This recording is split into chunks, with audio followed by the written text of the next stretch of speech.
Good morning, and welcome to my channel, Children's Stories by Walter Wallace. Today, in this episode, we will read the story aloud, Toilets Are Not Scary.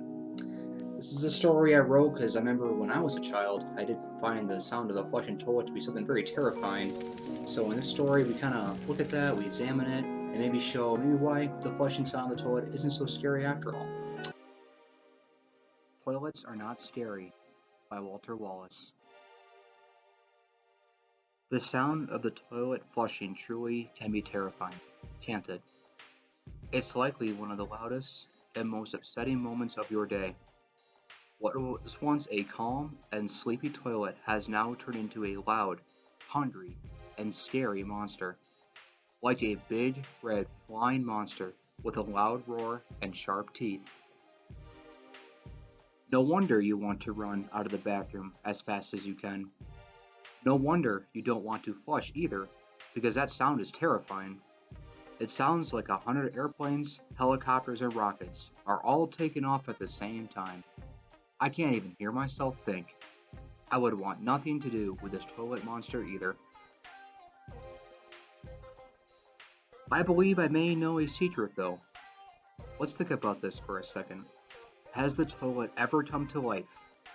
Has it ever grabbed you while you were trying to escape the bathroom and sucked you down the drain?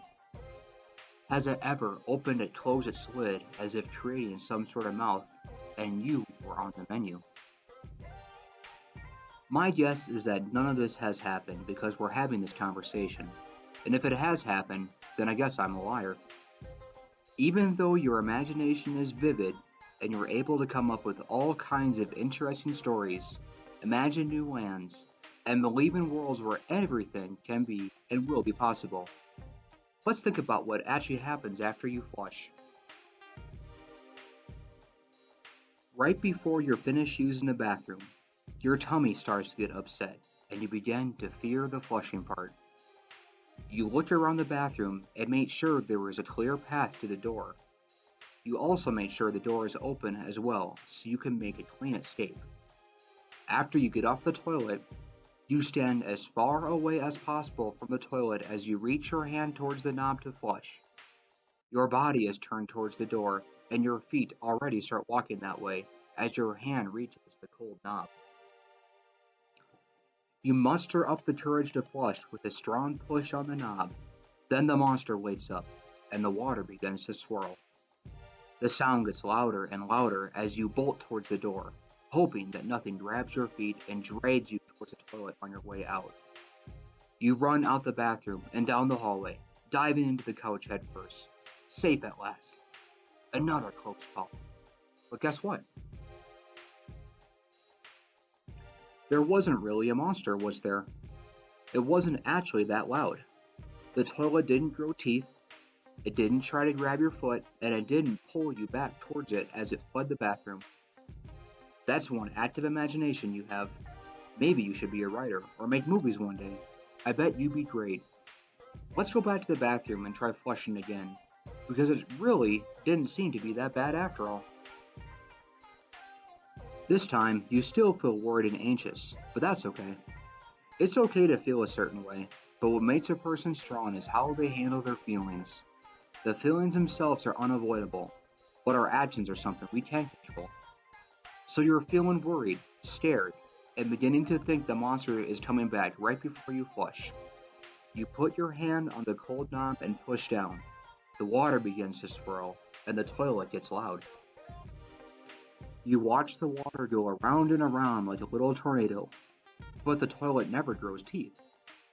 You notice it isn't actually that loud, and nothing reaches out to grab you. The water goes around and around until it goes down the drain and the flushing is over. You stood and watched the entire time like the brave soldier you are. You're still here.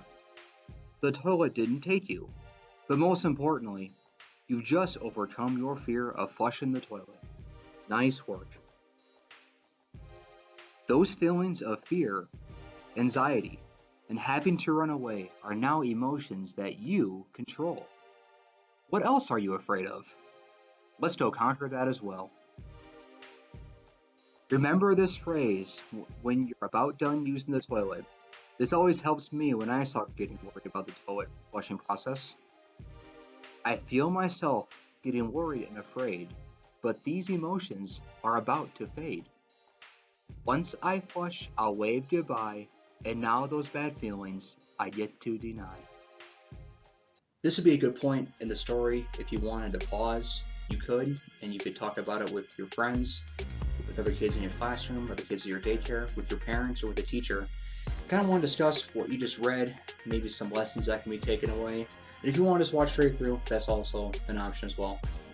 There's a couple takeaways I want to take from this story. The first is a little more obvious, is that the sound of a flushing toilet really isn't all that scary actually when we actually think about it. It can make a lot of noise, the water twirls around, it gets a little loud, and sometimes loud sounds can be a little bit scary, but the toilet itself isn't actually going to hurt you, and that's kind of something I want you to take away from this. So it's okay to flush the toilet, and it's not going to get you, it's not going to take you down the drain with it. There's no monster, there's no teeth, like we talked about in the story. The second main takeaway of this story is that we can control our actions. The emotions are going to come up, the fear, the anxiety, the upset tummy, and we can't always necessarily control that, but we can control our response to that. So whether this comes from being scared of a toilet, maybe someone's picking on you at school, maybe I don't know, a lot of things can be going on in your life, but those emotions that you feel, you can't necessarily control that, but we can control our response to it. We can keep ourselves calm, we can analyze, we can think, we can plan, and those are kind of things I want you to kind of think about and take away from.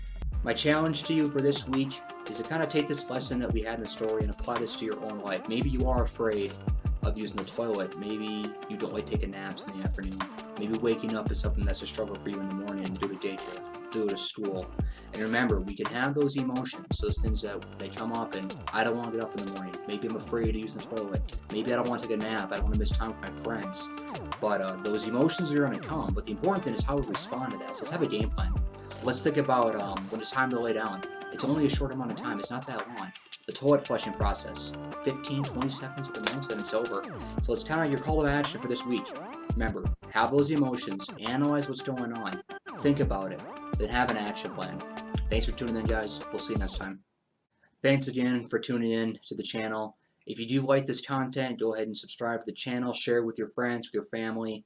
We want as many people as possible to see these messages and see these stories. And again, until next time, thank you.